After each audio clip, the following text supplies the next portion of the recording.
Hello everyone, welcome back to my channel Kedanthi vlogs. ఈరోజు వరలక్ష్మి వ్రతం కదా. మీలో ఇంతమంది వరలక్ష్మి వ్రతం చేసుకున్నారో లేదా వరలక్ష్మి పూజ చేశారో వాళ్ళందరూ ఒక లైక్ వేసుకోవడం మాత్రం మర్చిపోకండి. నేను కూడా చేశాను నాకు వచ్చినట్టు సింపుల్గా. అండ్ మీలో ఇంతమందికి నా పూజ నచ్చిందో వాళ్ళందరూ ఒక లైక్ వేసుకోండి. ఇక్కడ మామూలుగా అమ్మవారికి పీట పెడతారు కదా, ఆ పీట ప్లేస్లో నేను బండతోనే ఒక పీట చేపించాను. సో అది అమ్మవారికి అనేసి పక్కన పెట్టేసాం. అదే ఇక్కడ యూస్ చేస్తున్నాను. ఇక్కడ ముగ్గు వేస్తాం కదా, మామూలుగా ముగ్గు వేసేటప్పుడు అమ్మవారికి ముగ్గు పిండితో వేయొద్దంట. సో బియ్యం పిండితోనే వేయాలంట. ముగ్గు పిండి బయట యూస్ చేస్తాం కదా, సో దాని మీదనే పసుపు కుంకుమ వేసేయాలి.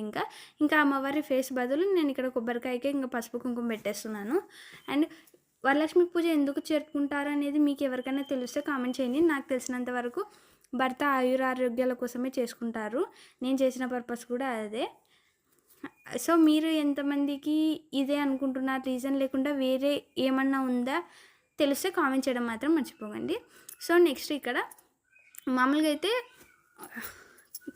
బిందె పెడతారు కదా, సో నేను ఆ బిందె ప్లేస్లో సింపుల్గా అండ్ నిష్టగా అయిపోవాలి ఏది చేసినా అనేసి నేను మనకు అంత బడ్జెట్ లేక ఇంకా మామూలు గిన్నె పెట్టేశాను అనమాట. గిన్నె పెట్టేసి శారీ డ్రేప్ చేశాను. శారీ డ్రేప్ చూసినంత ఈజీగా అయితే అస్సలు లేదు, ఎందుకంటే నాకు ప్లేస్ చిన్నగా అయిపోయింది. అన్నీ అడ్జస్ట్ చేయడానికే చాలా టైం తీసుకున్నా. అరౌండ్ 20 minutes పట్టింది నాకైతే. ఆల్రెడీ శారీ డ్రేప్ చేసి పెట్టుకున్నా సరే, ఎందుకంటే ప్లేస్ సరిపోక అడ్జస్ట్ కాలేదు.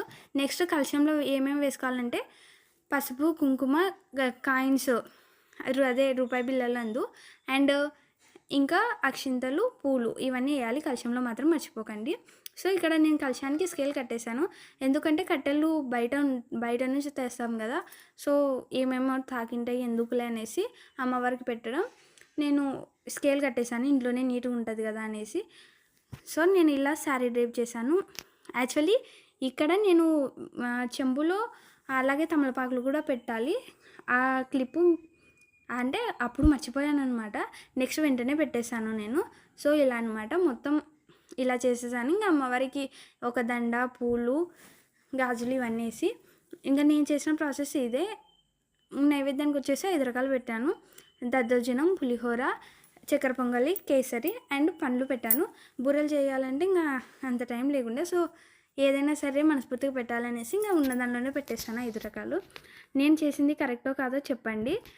నేను చేసిన పూజ మీకు నచ్చినట్లయితే సబ్స్క్రైబ్ చేయండి, అలాగే లైక్ చేయడం మాత్రం మర్చిపోకండి. అండ్ ఇంకా నెక్స్ట్ వాయినాలు ఇవ్వాలి కదా, 5 మంది ఖచ్చితంగా వాయినాలు ఇవ్వాలా. సో 5 మంది కోసమని నేను వాయినాలు సిద్ధం చేసి పెట్టుకున్నాను. దానిలోకి జాకెట్ పీస్, గాజులు, పూలు, పసుపు కుంకుమ, బ్యాంగిల్స్, ఇవన్నీ పండ్లు. సో ఇంకా నా వీడియోస్ నచ్చినట్లయితే లైక్ చేయండి. Thank you.